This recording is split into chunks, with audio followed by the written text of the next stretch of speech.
देखते देखते ही हमें दिल हिल जाता है, क्योंकि इतना अच्छी तरह से सेवा करते हैं।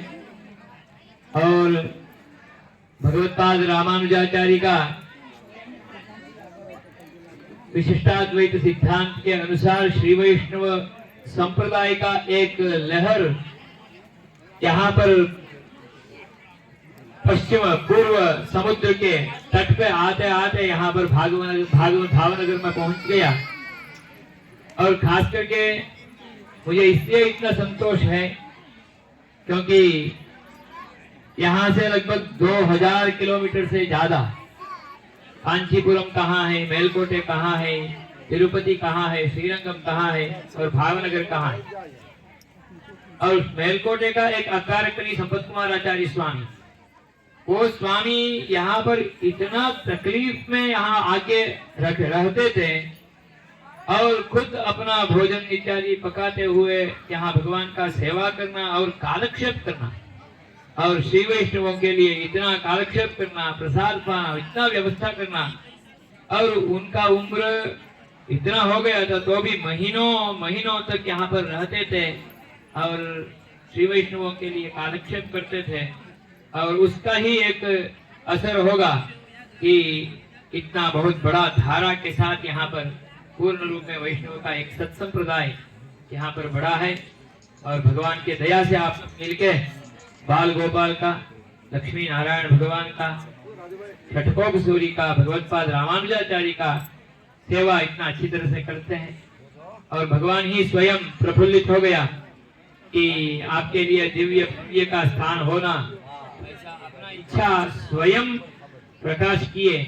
और इसके आधार से सब भक्तों का, खास करके रजनीकांत भाई का, रजनी है ना, उनका रजनी का एक प्रकाश है, उनका सन्मार्ग दर्शन है, उनका इच्छा है, उनका एक अनुग्रह का लहर है। तो इसके कारण से इस क्षेत्र का हमें यहाँ पर स्थान प्राप्त हो गया। और आप सब भागवत उत्तमों का पूर्ण इसमें सहयोग है। आज भव्य रूप में थोड़ा दिन पहले ही भूमि पूजन हुआ था, 26 दिसंबर को। तो भूमि पूजन होने के बाद इतने जल्दी से यहाँ पर शिलान्यास होगा, हमारा स्वप्न भी नहीं था। और इतना जल्दी से उन्होंने संकल्प भी किया। हमने जो सोचा उससे बहुत अच्छी तरह से यहाँ पर भूमि पूजन हो गया है। आप सबको थोड़ा कुछ लग रहा होगा, क्या है, हम खड्डा खोदने तो पानी आ गया, और पानी आ गया तो वहां उधर जितने भी निकाल रहे हैं नहीं जा रहा है, क्या है, कलश रखने के लिए जा रहे हैं, इतना प्रतिबंधक है, ऐसा दिखता है। परंतु इतना अच्छा और कहा नहीं है, क्योंकि मैं कल आते ही जब मुझे जल का दर्शन यहाँ हुआ, तुरंत मैं रजनीकांत भाई को मेरा आश्रम के पास गया, रहने के लिए जो जगह दी है वहां पर, तुरंत मैं उसको पुस्तक खोल के दिखाया। देखो यह आगम शास्त्र का ग्रंथ है, इसमें 4 प्रकार का भूमि कहा गया है। एक सुपत्मा, दूसरा भद्रका, तीसरा सुपर्णा, पूर्णा और चौथा धूम्रा। ये चारों में डिग्री लेवल में एक एक बड़ा है। और धूम्र भूमि होगा तो अत्यंत अधम भूमि है, पूर्ण भूमि है वो मध्यम भूमि है, भद्रक भूमि है उत्तम भूमि है। हमारे लिए सौभाग्य है। उत्तम भूमि का क्या लक्षण है भद्रक भूमि का?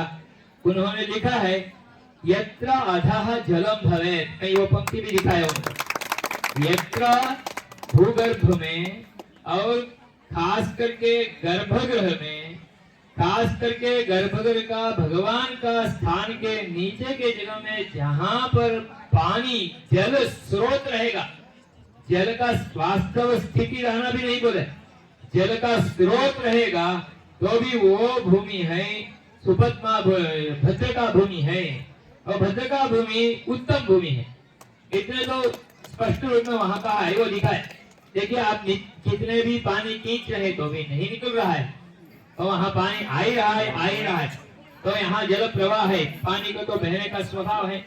इसलिए इस क्षेत्र में जो भी भगवान का सेवा में, भगवान का सानिध्य में प्राप्त करने के लिए आएगा तो वो तो जीवन में बहुत अच्छी तरह से बहते बहते आगे चले जाएगा। इतना अच्छी तरह से ये स्थान है और भगवान ने इतना अच्छा स्थान भी प्राप्त किया। और मैं इंजीनियर से बात करना नहीं हुआ।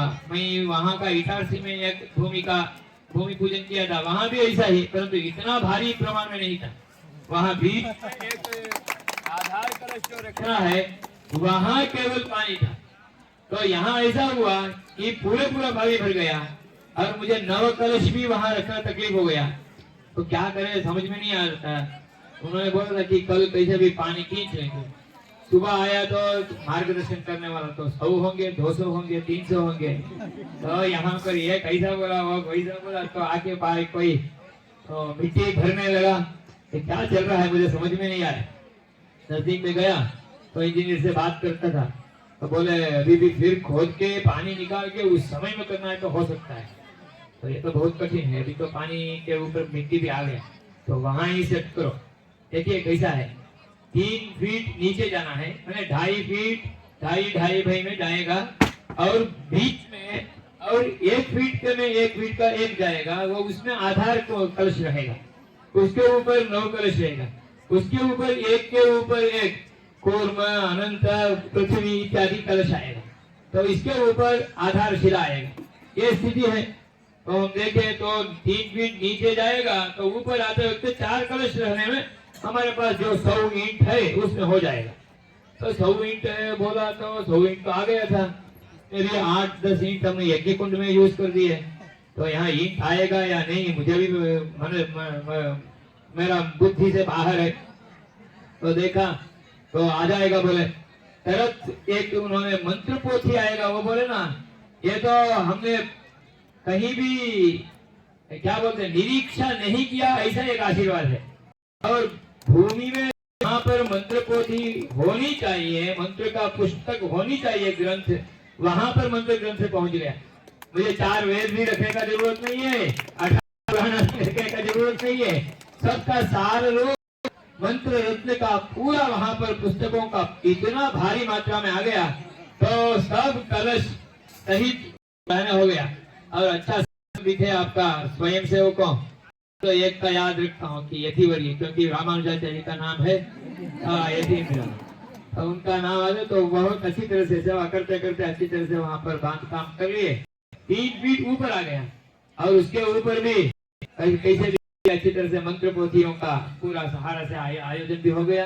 और अभी आगे का काम इंजीनियर का है, वो कैसे ऊपर वहां पर पाइप लगा के उसके आधार से मूर्ति तक वहां का संबंध, क्योंकि आधार शक्ति का संबंध पूरा वहां पर देना है। तो आप समझिए कि ये अर्थिंग का एक विज्ञान है, इसमें इतना समझ लेंगे तो भी अच्छा है। और कैसे भी तो फर्स्ट फ्लोर में भगवान का मूर्ति है, ऐसा मैं आपका प्लान के अनुसार देख रहा हूँ। तो यहाँ बीच में उसी स्थान में वहां से ऊपर ऐसा ही पिलर चले जाए, उस पिलर के बीच में ये पाइप चले जाए और पाइप के बीच में वो तांबे का जो पट्टी है वो व्यवस्थित रूप में वहां तक पहुंच जाए, ऐसा आप ध्यान रखेंगे। मूर्ति तक चरण स्पर्श हो जाएगा, वहां तक आप कर देंगे। क्षीर सागरवासी भगवान में भी इतना पानी था। हाँ जो हमने वो भूमि परीक्षण करवाया तो समर में भी तो बहुत अच्छा है। यहाँ कहीं कुआं भी निकाल देंगे तो पानी भी अच्छा आ जाएगा। मानसून के बाद तो और खारा ना हो,